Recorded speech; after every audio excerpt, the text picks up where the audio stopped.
Hello and welcome to fun learning. साथियों, बहुत बहुत स्वागत है आपका हमारे यूट्यूब चैनल फन लर्निंग में।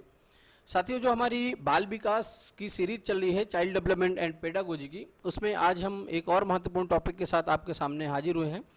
अच्छा साथियों, ये जो हमारी सीरीज बनाई जा रही है स्पेशली जो पेडागोजी की है, चाइल्ड डेवलपमेंट एंड पेडागोजी की, ये आपको C TET, M P TET, U P TET, R TET और K B S, N B S तथा जितने भी टीचिंग से रिलेटेड एग्ज़ाम्स होते हैं उसमें यदि आप इन टॉपिक्स को अच्छे तरीके से देखते हैं, फॉलो करते हैं, तो निश्चित रूप से कोई भी आपका मार्क्स कहीं भी नहीं छूटे पाएगा। इट मीन्स कि ये है कि आपको अच्छे तरीके से इसको देखना है, समझना है, और जहाँ भी कुछ नहीं समझ में आता है तो आपको कमेंट के माध्यम से पूछना है। साथियों, आज का टॉपिक स्टार्ट करने से पहले हमने अपने पिछले टॉपिक हेरिडिटी एंड इन्वायरमेंट, वंशानुक्रम एवं वातावरण में आपसे एक क्वेश्चन पूछा था, जिसका बहुत सारे बच्चों ने सही आंसर भी कमेंट करके दिया था। क्वेश्चन ये था कि मनुष्य का जो विकास है वो किसका परिणाम है। तो निश्चित रूप से जो डेवलपमेंट होता है, ओवरऑल जो डेवलपमेंट होता है ह्यूमन का, वो हेरिडिटी और इन्वायरमेंट दोनों का ही मिला जुला स्वरूप होता है, और सबसे ज़्यादा जो इसमें इफेक्ट डालता है वो हेरिडिटी डालती है। ठीक है ना। चलिए आज का टॉपिक स्टार्ट करते हैं। बाल विकास के सिद्धांत, प्रिंसिपल्स ऑफ चाइल्ड डेवलपमेंट। जैसा कि आप जानते हैं साथियों कि जो बाल विकास है वो बालकों का संपूर्ण विकास है, और तब तरह तरह से इसको देखा जाता था, लेकिन आज के समय में जो शिक्षा है वो शिक्षक केंद्रित ना होके अब वो बाल केंद्रित हो गई है। मतलब हमको अब सिर्फ क्लास में आके और कोई भी भाषण या भाषणबाजी करके नहीं चले जाना है, हमको बच्चों को समझना है, देखना है, और उनका कैसे ओवरऑल डेवलपमेंट होता है उसके ऊपर फोकस करना है। तथा कोई भी स्कूल या कॉलेज होगा अब वो सिर्फ और सिर्फ बच्चों के अकॉर्डिंग ही डेवलप किए जाएंगे। ठीक है ना। देखते हैं, यदि हम विकास की बात करते हैं तो विकास एक सार्वभौमिक तथा निरंतर चलने वाली प्रक्रिया है। जैसा कि आप जानते हैं कि विकास वूम टू टूम होता है, गर्भ से कब्र तक चलता है, और ये ना रुकने वाली प्रोसेस या प्रक्रिया है। देख सकते हैं आप, बच्चा पैदा होता है, फिर धीरे धीरे वो क्रॉलिंग करता है, खड़े होना सीखता है, चलना फिरना सीख लेता है, और फाइनली उसके डेवलपमेंट के अलग अलग स्टेजेस को पार करते हुए आगे जाता है। हम यदि बात करें विकास की, जो डेवलपमेंट है साथियों, ये यूनिवर्सल प्रोसेस है और कॉन्टिन्यूस प्रोसेस है। इट मीन्स कि हमेशा चलने वाली है। जैसा कि हम जानते हैं कि वूम टू टूम मतलब गर्भ से कब्र तक की प्रोसेस ये पूरा फॉलो करती है। अब जो ह्यूमन का डेवलपमेंट होता है साथियों, वो निश्चित नियमों के आधार पर ही होता है। ऐसा नहीं कि कोई बहुत जल्दी डेवलप होगा, कोई बहुत जल्दी स्लो हुआ। हालांकि अलग अलग व्यक्तियों के अलग अलग डेवलपमेंट की प्रोसेस थोड़ा सा अलग होती है। इन नियमों के आधार पर अनेक शारीरिक व मानसिक क्रियाएं विकसित होती हैं। चलिए हम सबसे पहले आज देखते हैं कि कौन कौन से विकास के प्रतिरूप हैं, विकास के कौन कौन से सिद्धांत। तो यदि हम पहले की बात करें तो विकास का एक निश्चित प्रतिरूप होता है। Development follow a certain pattern. It means ऐसा होता है कि जो डेवलपमेंट होता है साथियों वो एक निश्चित क्रम के अनुसार ही होता है। जैसे मनुष्य का जो शारीरिक विकास होता है वो दो दिशाओं में या टू डायरेक्शंस में होता है। पहला होता है मस्तिष्काधोमुखी दिशा, जिसको हम बोलते हैं सेफेलोकॉर्डल डेवलपमेंट सीक्वेंस। अब यदि हम बात करें सेफेलोकॉर्डल की, जैसे मस्तक स्पष्ट रूप से सामने ही हिंदी में आपको वर्ड आ रहा है कि मस्तिष्काधोमुखी, तो इसमें ये हमको कंफर्म हो जाना चाहिए कि इसमें जो शारीरिक विकास है वो सिर से पैर की ओर होता है। मस्तक मतलब होता ही है ब्रेन, सिर, तो सिर से जो पैर की ओर विकास होता है उसको मस्तिष्काधोमुखी या सेफेलोकॉर्डल डेवलपमेंट सीक्वेंस के नाम से जानते हैं। अब भ्रूणावस्था या भ्रूणावस्था से लेकर के बाद की सभी जो स्टेजेस होती है, जो बाद की जो सभी अवस्थाएं होती हैं, उनमें इसी क्रम में विकास होता है। मतलब प्रीनेटल पीरियड से लेकर के लास्ट की जितने भी स्टेजेस आती हैं उनमें सब में यही होता है। बात करें थी हम निकट दूर दिशा की, प्रॉक्सिमल डिस्टल डेवलपमेंट सीक्वेंस की, तो इसमें जो शारीरिक विकास होता है पहले केंद्रीय भागों में होता है। केंद्रीय भागों मतलब सेंटर में पहले डेवलप होगा, उसके बाद फिर बाकी की दिशाओं में ये जाता है। इसके बाद केंद्र से दूर के भागों में जाएगा। उदाहरण के लिए पेट और धड़ में से क्रियाशीलता जल्दी आती है, पहले इनका डेवलपमेंट होता है। अच्छा, एग्जाम में क्वेश्चंस भी इसी तरह से पूछा जाता है कि मस्तिष्काधोमुखी या सेफेलोकॉर्डल डेवलपमेंट सीक्वेंस क्या है, तो उसमें आपको बताना है कि सिर से पैर की ओर होता है। यदि बात करें प्रॉक्सिमल डिस्टल क्या है, तो उसमें आपको ये पता होना चाहिए कि सेंटर से पेरिफेरल होता है, केंद्र से बाहर के भागों में होता है।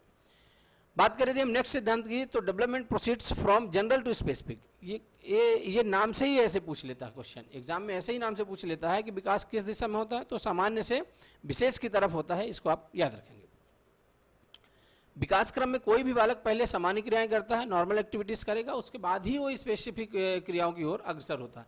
विकास का जो यह नियम होता है शारीरिक, मानसिक, संवेगात्मक, सामाजिक तथा सभी प्रकार के विकासों पर ये लागू होता है। इट मीन्स ऐसा है कि पहले वो सामान्यतः जनरल प्रोसेस करेगा, उसके बाद जो है स्पेसिफिक क्रियाओं की ओर अग्रसर होगा। नंबर 3 पे है विकास अवस्थाओं के अनुसार होता है, डेवलपमेंट प्रोसीड बाई स्टेजेस। अब ये हर स्टेज में डेवलपमेंट अलग अलग होता है साथियों, है ना। समान रूप से देखने में ये लगता है कि जो बालक है उसका जो विकास है रुक रुक कर होता है, परंतु वास्तव में ऐसा होता नहीं है। अब यदि हम उदाहरण की बात करें कि जब बालक के दूध के दांत निकलते हैं तो ऐसा लगता है कि एकाएक निकल आए हैं, ठीक है, परंतु ऐसा होता नहीं है। न्यू जो उसकी है, जो उसका बेस है दांतों की, वो गर्भावस्था के 5वें माह में ही पड़ जाती है, और जैसे ही बच्चा 5-6 माह में आता है तो उसके जो है तो दूध के दांत जो धीरे धीरे निकलना प्रारंभ हो जाते हैं। इसलिए एक पर्टिकुलर सीक्वेंस है और उसी सीक्वेंस के अकॉर्डिंग ही बच्चों का अलग अलग विकास होता है। चलिए नंबर 4 की बात करें, जो चौथा है, तो विकास में व्यक्तिगत विभेद सदैव स्थिर रहते हैं, individual differences remains constant in development. यदि हम बात करें विकास की साथियों, तो सबके विकास की दर अलग अलग है और सब में व्यक्तिगत विभिन्नता पाई जाती है। जैसे कि यदि हम बात करें कि किसी भी बालक में यदि शारीरिक क्रियाएं जल्दी हो जाती हैं तो वह जल्दी से बोलने भी लगता है, जिससे उसके अंदर सामाजिकता का भी विकास, जो सोशियलिटी है, वो भी जल्दी जल्दी डेवलपमेंट होने लगती है। इसके विपरीत यदि हम अपोजिट डायरेक्शन में बात करें तो जिन बालकों का जो शारीरिक डेवलपमेंट है वो धीमी गति से होता है, तो उनका मानसिक तथा शारीरिक विकास भी धीमी गति से ही होता है। इस प्रकार ये हम कह सकते हैं कि जो बालक का शारीरिक और मानसिक योग्यताओं की मात्रा है वो भिन्न भिन्न होती है, और यही कारण है कि समान आयु के बालक विकास में भी समानता नहीं रखते हैं। मान लीजिए कोई बच्चा 4 वर्ष का है और दूसरा बच्चा भी 4 वर्ष का है, लेकिन उसका जो एनवायरनमेंट है, उसकी जो हेरिडिटी है वो अलग अलग है, तो उनका जो डेवलपमेंट भी होगा ना साथियों, वो भी अलग अलग होगा, और निश्चित रूप से आपको ये देखने को अपने आस पड़ोस में जरूर दिखाई देते होंगे। यदि आप इसको कंपेयर करके, जोड़ करके अपने आस पड़ोस से पढ़ेंगे तो आपको विभिन्नता दिखाई देगी। अगले विकास के सिद्धांत की हम बात करें तो ये है कि डेवलपमेंट प्रोसीड्स इन अ स्पाइरल फैशन। जो डेवलपमेंट होता है साथियों, उसकी गति में, विकास में भिन्नता पाई जाती है। किसी का बहुत जल्दी होगा, किसी का धीरे धीरे होगा, ये चीज़ें भी आपको देखने को मिलेंगी। अब जैसे किसी भी प्राणी के जो सदैव विकास है, सदैव एक ही गति से आगे नहीं होता, कभी ऐसा होता, कभी फास्ट होता, कभी फिर थोड़ा स्लो होता है, उसमें निरंतर उतार चढ़ाव होते हैं, जैसे स्पाइरल होता है। आप यदि ये कहें कि जो डेवलपमेंट है वो स्ट्रेट लाइन में होता है, तो स्ट्रेट लाइन में डेवलपमेंट कभी भी नहीं होता है। ये आपका डीसी डायरेक्ट करंट नहीं है, ये आपका अल्टरनेट है, ये ऊपर नीचे आपको देखने को अक्सर ही डेवलपमेंट मिलेगा। उदाहरण के लिए विकास की अवस्था में यह गति तीव्र रहती है, उसके बाद धीमी पड़ने लगती है। अगला विकास का सिद्धांत है कि जो विकास में विभिन्न स्वरूप परस्पर संबंधित होते हैं, various form are interrelated in development. It means कि जो हमारा विकास होता है संपूर्ण, उसमें सभी जो वेरियस फॉर्म्स होते हैं एक दूसरे से कोरिलेट या रिलेट रहते हैं। विकास की सभी अवस्थाओं में साथियों विभिन्न स्वरूप आपस में संबंधित होते हैं, और किसी भी एक पार्ट, यदि कोई भी एक पार्ट पर प्रभावित होता है, जैसे मान लीजिए कि हमारा हाथ ही अच्छे तरीके से काम नहीं करता है, तो बाकी काम करने में भी हमको तकलीफ जाएगी और बाकी पार्ट भी हमारे शरीर के प्रभावित होंगे। इसलिए ये जो है सभी पार्टों का स्वस्थ और तंदुरुस्त रहना बहुत ही जरूरी होता है। बात करें अगले प्रिंसिपल की, तो विकास की जो परिपक्वता और शिक्षण का ही परिणाम है। विकास जो है वो हेरिडिटी एंड डेवलपमेंट का ही वो जो है तो परिणाम है। हेरिडिटी इंटू डेवलपमेंट होता है, सॉरी इन्वायरमेंट होता है, डेवलपमेंट इज इक्वल टू। इसको आप, इस फार्मूले को आप याद रखेंगे तो आपको आगे भी सहायता मिलेगी। जो इंसान का संपूर्ण डेवलपमेंट होता है साथियों, वो उसके हेरिडिटी, उसके वंशानुक्रम तथा उसके जो वातावरण आसपास का माहौल है, उस दोनों का ही परिणाम होता है। Development results from maturation and learning. अब बात करते हैं यदि हम बालक का जो विकास चाहे शारीरिक हो या मानसिक हो, वह परिपक्वता और शिक्षण दोनों का ही परिणाम होता है। जैसे मैंने अभी आपको यहाँ पर बताया, वो दोनों का ही रिजल्ट होता है। परिपक्वता जो होती है साथियों, वंशानुक्रम तथा शारीरिक गुणों का एक विकास होता है। इट मीन्स जो हमारे माइंड में मैच्योरिटी आती है वो totally based on heredity, okay. And बालक के अंदर स्वतंत्र रूप से एक ऐसी प्रक्रिया चलती रहती है जिसके कारण उसका जो शारीरिक अंग है अपने आप ही वो परिपक्व हो जाते हैं। उसके लिए वातावरण की सहायता नहीं लेनी पड़ती है। जो मैच्योरिटी है, जो आपका परिपक्वता है, वो टोटली जो है हेरिडिटी पर ही निर्भर करती है या वंशानुक्रम पर ही निर्भर करती है। शिक्षण और अभ्यास परिपक्वता के विकास में सहायता प्रदान करते हैं और यह सीखने के लिए परिपक्व आधार तैयार भी करते हैं। और सीखने के दौरान बालक के व्यवहार में प्रगतिशील परिवर्तन भी इनके द्वारा आते हैं। चलिए अगले डेवलपमेंट की बात करें कि विकास एक अविराम प्रक्रिया है, जो अगला प्रिंसिपल है, development is a continuous process. जैसा कि आप जानते हैं कि जो विकास है वो लगातार चलती रहती है, रुकती नहीं है, कॉन्टिन्यूअस प्रोसेस है और प्राणी के जीवन में यह निरंतर चलती रहती है। उदाहरण की यदि हम बात करें साथियों कि जो शारीरिक विकास गर्भावस्था से लेकर परिपक्वावस्था तक निरंतर चलता रहता, परंतु आगे चलकर वह उठने, बैठने, चलने, फिरने और दौड़ने भागने में वो लगता है। विकास हमेशा जो होता है, जो डेवलपमेंट हमेशा होता है, वो गर्भ से कब्र, जैसा मैंने अभी आपसे ऊपर बोला कि फ्रॉम बूम टू टूम होता है। ये प्रीनेटल पीरियड से लेके और लास्ट तक आपका ही कंटिन्यूअस चलता रहता है। विकास हमेशा ही जनरल टू स्पेसिफिक होता है, सामान्य से विशिष्ट की ओर होता है। और जो विकास होता है वो हेरिडिटी और इन्वायरमेंट का ही संयुक्त उत्पाद होता है या उसका पूरा कंटिन्यूअस रिजल्ट होता है। तो विकास हमेशा कैसा होता है? स्पाइरल होता है। वो आपके स्ट्रेट लाइन में नहीं होता, हमेशा कैसा होता है विकास? स्पाइरल होगा, है ना, ऊपर नीचे चलता रहेगा, स्ट्रेट लाइन नहीं होगा। इस बात को आप जरूर याद रखेंगे। ये जितने भी पॉइंट्स मैंने यहाँ पर शामिल किए हैं ये कंटिन्यू इसी तरह से पूछ लिए जाते हैं एज इट इज। और विकास एक लगातार या कंटिन्यूअस प्रोसेस है, जैसा हमने अभी आपको बताया कि वूम टू टूम होता है। इसलिए बच्चों के शारीरिक मानसिक विकास में आप परिवार का बहुत ही महत्व होता है, इन्वायरमेंट का बहुत ही महत्व होता है और उससे भी ज़्यादा महत्व होता है आपके हेरिडिटी का।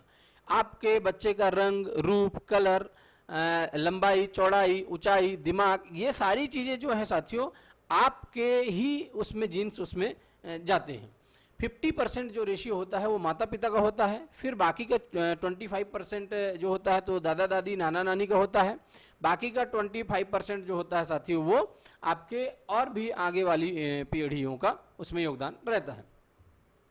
आप जानते हैं कि ह्यूमन में जो है तो 46 क्रोमोसोम्स होते हैं, जिसमें से 22 पेयर जो होते हैं, 44 क्रोमोसोम्स वो ऑटोसोम्स कहलाते हैं। वो आकार, प्रकार और व्यवहार में सेम होते हैं, तथा जो लास्ट का 23rd जो पेयर होता है उसको हम क्या बोलते हैं? उसको हम सेक्स क्रोमोसोम्स बोलते हैं, जो जिससे ये डिसाइड होता है कि गर्भ में बच्चा होगा या बच्ची होगी, वो इसी से तय होता है। आपको ये पता है कि जो लड़कियों में है वो XX क्रोमोसोम्स होते हैं और जो लड़कों में है तो X और Y क्रोमोसोम्स भी होते हैं। ठीक है, तो इन पॉइंट्स को भी आपको रिमेंबर करके रखना है। ठीक है, चलिए हमारा आज का जो टॉपिक है बहुत छोटा टॉपिक था। अब अपने पहुंचते हैं इंपॉर्टेंट टेस्ट पे और देखते हैं कि हमारे कितने क्वेश्चंस जो हैं तो हम सही कर पा रहे हैं और कितने गलत कर रहे हैं, ताकि हमसे यदि कोई भी गलती होती है तो हम दोबारा उसको वीडियो को रिपीट करके देख सकें। बात करें यदि हम कि विकास की किस अवस्था को तनाव व तूफान की अवस्था कहा जाता है, बहुत ही महत्वपूर्ण क्वेश्चन है साथियों, वेरी वेरी इंपॉर्टेंट, बहुत बार रिपीट किया गया है और ये जो अवस्था है ये इसी से अक्सर इस तरह के क्वेश्चन निकल के आते हैं। ऑप्शन है बाल्यावस्था, शैशवावस्था, किशोरावस्था या प्रौढ़ावस्था। बाल्यावस्था चाइल्डहुड, शैशवावस्था इन्फेंसी, किशोरावस्था एडोलसेंस और प्रौढ़ावस्था एडल्टहुड। तो साथियों जो तनाव और तूफान की अवस्था है, जिसको हम स्वर्णकाल की आयु भी कहते हैं, वो किशोरावस्था है। इस अवस्था में साथियों इसको टीनेज भी कहते हैं। इस अवस्था में बच्चों को लगता है कि जो मेरा गैंग एज है, मेरा जो ग्रुप है वही सबसे महत्वपूर्ण है और इस अवस्था में बच्चे अपनी ही जिद पे अड़े रहते हैं। और किशोरावस्था नाम की एक बुक भी लिखी गई है, एक साइंटिस्ट रहे हैं बाल विकास के, जिनका नाम था स्टैनली हॉल, उनके द्वारा एक बुक भी लिखी गई है। तो इसको भी आप अच्छे तरीके से याद करके रखेंगे। ठीक है, चलिए अगले क्वेश्चन की ओर बढ़ते हैं बिना लेट किए हुए। किस विकास क्रम में विकास सिर से पैर की ओर होता है? तो साथियों मैंने आपसे बताया कि जब सिर की बात आए, मस्तकाधोमुखी की बात आए, मस्तक की बात आए, तो आप इसको अच्छे तरीके से ध्यान रखेंगे। तो साथियों यदि हम बात करें कि सिर से पैर की ओर, तो आपको पता है कि सिर को मस्तक बोलते हैं और इससे बहुत ज़्यादा दूर जाने की आवश्यकता नहीं, इसी से आपका आंसर निकल के आ जाता है कि मस्तकाधोमुखी, जिसको हम इंग्लिश में सिफेलोकॉडल भी बोलते हैं। किस अवस्था में जन्म के बाद सबसे ज़्यादा तेज वृद्धि होती है? इसको बहुत इंपॉर्टेंट क्वेश्चन है, इसको बहुत अच्छे तरीके से आप याद करके रखेंगे। वेरी वेरी इंपॉर्टेंट क्वेश्चन है साथियों।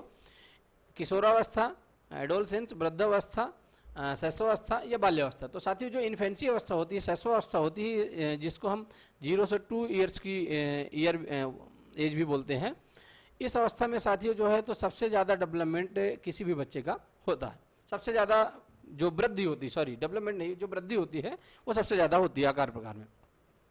चलिए प्रश्न नंबर 4 की ओर बढ़ते हैं कि निकट दूर विकास क्रम में विकास होता है। निकट दूर अब सबसे पहले निकट होगा, फिर दूर की ओर होगा। तो आपका आंसर जो है साथियों आपके क्वेश्चन में ही दिया रहता है, ठीक है, उसको आप ध्यान से देखेंगे तो मिलेगा। सिर से पैर की ओर, पैर से सिर की ओर, केंद्र से दूर के भागों में, दूर से केंद्र के भागों में। तो साथियों जो इसका आंसर सही निकल के आता है वो आप जान गए होंगे कि निकट दूर है मतलब जो है तो केंद्र से दूर के भागों में होता है, ठीक है ना, सेंटर टू पेरिफेरल होता है। इसको आप जरूर ध्यान करके रखेंगे। किस अवस्था में बच्चों में अपोजिट सेक्स का विकास सबसे ज़्यादा होता है? तो आपको हमने भी ऊपर ही बताया कि जो तनाव एवं तूफान की अवस्था कहलाती है, तो कौन सी है? वो सीधा सीधा किशोरावस्था है, ना तो शैशवावस्था है, ना तो वृद्धावस्था है, ना ही बाल्यावस्था है। तो एडोलसेंस जो है उसमें अपोजिट सेक्स के प्रति अट्रैक्शन सबसे ज़्यादा होता है। प्रश्न नंबर 6 की बात करें कि किशोरावस्था एडोलसेंस किताब किसके द्वारा लिखी गई है? 4 साइंटिस्टों के नाम है, स्टैनली हॉल है, हरलॉक है, आइजनेक है या मुनरो है। तो साथियों जो एडोलसेंस किताब लिखी गई वो स्टैनली हॉल के द्वारा लिखी गई है और इसको आप बहुत अच्छे तरीके से याद करके रखेंगे क्योंकि ये एज इट इज इसी नाम से क्वेश्चन ये आता है। फिर से एक क्वेश्चन निकल के आता है कि मस्तिष्काधोमुखी विकास क्रम में विकास होता है। अब वही क्वेश्चन आपको थोड़ा दूसरे तरीके से पूछ लिया। ऑप्शन आपके वही है, पैर से सिर की ओर, सिर से पैर की ओर, केंद्र से दूर के भागों में, दूर के भागों से केंद्र की ओर। तो साथियों जो इसका सही आंसर निकल के आता है वो सिर से पैर की ओर है। पहले आपका मस्तक का डेवलपमेंट होगा, उसके बाद पैरों का डेवलपमेंट होगा। प्रश्न नंबर 8 की बात करें कि किसके अनुसार वंशानुगत कारक बच्चे में जन्मजात होते हैं? किस साइंटिस्ट ने कहा था? आइजनेक ने, डिंकमेयर ने, मुनरो ने या हरलॉक ने? तो साथियों जो डिंकमेयर साहब हैं इन्होंने 1965 में ये बताया था कि जो बच्चे में जन्मजात कारक होते हैं वो जो वंशानुक्रम होता है वो जन्मजात होता है, वो जन्म के समय से ही इनके अंदर पाया जाता है। एक और महत्वपूर्ण क्वेश्चन सामने आपके निकल के आता है कि प्राणी का रंग, रूप, लंबाई, स्मृति, बुद्धि आदि किसके द्वारा निर्धारित होती है? हेरिडिटी के कारण, वातावरण या इन्वायरमेंट के कारण, दोनों के कारण या दोनों के कारण नहीं? तो साथियों जैसा मैंने आपसे बताया था कि जो प्राणी का रंग है, रूप है, लंबाई है, हाइट है, इंटेलिजेंस है ना, कलर है, ये सारी चीज़ें जो आपकी डिसाइड होती है वो totally based on heredity, it means वंशानुक्रम के द्वारा ही डिसाइड होती है। जैसा आपके माता पिता के जीन्स होंगे वैसे ही आपके अंदर भी ये आएंगे। और इसी के साथ पहुँचते अपने आखिरी क्वेश्चन पे कि विकास किसका परिणाम है? बहुत ही सिंपल सा क्वेश्चन है, इन्वायरमेंट का, हेरिडिटी का या दोनों का या दोनों का नहीं? तो आपको जैसे पता ही है कि मैंने अभी आपसे ऊपर चर्चा की थी कि जो ओवरऑल जो इंसान का डेवलपमेंट होता है वो किसका परिणाम होता है? हेरिडिटी एंड इन्वायरमेंट का मिला जुला रूप होता है और इसको आप ध्यान रखेंगे। इसी तरह से क्वेश्चन जो है तो आपसे पूछा जाता है। तो आपका जो सही आंसर हो जाएगा कौन सा हो जाएगा? नंबर 2। ओके, इस तरह से आज का पूरा वीडियो कंप्लीट होता है। चलते हैं आज के हम अपने प्रश्न की ओर कि विकास कब से कब तक होता है। इसका आंसर आपको, यदि आपने वीडियो बहुत अच्छे तरीके से देखा है तो इसका आपको आंसर कमेंट करके हमको शेयर करना है, बताना है। और पूरे वीडियो में आपको क्या चीज़ नहीं समझ में आई वो भी आप पूछ सकते हैं कमेंट के माध्यम से। और यदि हमारी आपको मेहनत ऐसे ही पसंद आती है और जानकारी आपको अच्छी लगती है तो निश्चित रूप से आप हमारे सोशल मीडिया हैंडल्स को भी ज्वाइन कर सकते हैं। फेसबुक में फन लर्निंग नाम से है, इंस्टाग्राम अनूप कुमार 11-12 से, टेलीग्राम चैनल हमारा फन लर्निंग 11-12, जहाँ पर हम PDF भी आपको इन वीडियोस की पूरी प्रोवाइड कराते रहते हैं। ठीक है साथियों, तो इसको एक बार जरूर आप अच्छे तरीके से रिपीट करें, देखें, समझें। और जो भी टीचिंग एग्जाम्स की प्रिपरेशन कर रहे हैं वो किसी भी तरह का टीचिंग एग्जाम्स हो, चाहे वो MP टेट हो, चाहे CTET हो, चाहे UP टेट हो, चाहे RTET हो, और चाहे आपका KBS हो, NBS हो, किसी भी तरह के जो टीचिंग एग्जाम्स हैं उनमें पेडागोजी का पोर्शन 20 से 30 नंबर का हर एग्जाम में रहता है। और निश्चित रूप से ये पूरी सीरीज ही है चाइल्ड डेवलपमेंट एंड पेडागोजी की। यदि आप इसको अच्छे तरीके से फॉलो करते हैं तो यदि आपका 30 नंबर का पेपर होता है तो 30 नंबर के पेपर में आपको 28 नंबर आसानी से इसमें लाने को मिलेंगे। और जैसा कि आप जानते ही हैं कि सारे ही एग्जामों में पेडागोजी का पोर्शन जो है सबसे ज़्यादा होता है। तो आप 30 में से 28 ज़रूर आप लेके आएंगे यदि आप अच्छे तरीके से इन वीडियोज़ को फॉलो करते हैं। ठीक है, चलिए इस तरह से हमारा वीडियो आज का समाप्त होता है। हमारी मेहनत पसंद आए तो साथियों ज़रूर से ज़रूर आप वीडियो को लाइक, शेयर एंड सब्सक्राइब जरूर करवाएं, दोस्तों को शेयर करें, भाइयों को शेयर करें और आगे आने वाले समय में आप चैनल को फॉलो करें ताकि आपको और ही मज़ेदार इंटरेस्टिंग वीडियो अच्छे कंटेंट के साथ आपको देखने को मिलते रहें। Be always positive and thank you.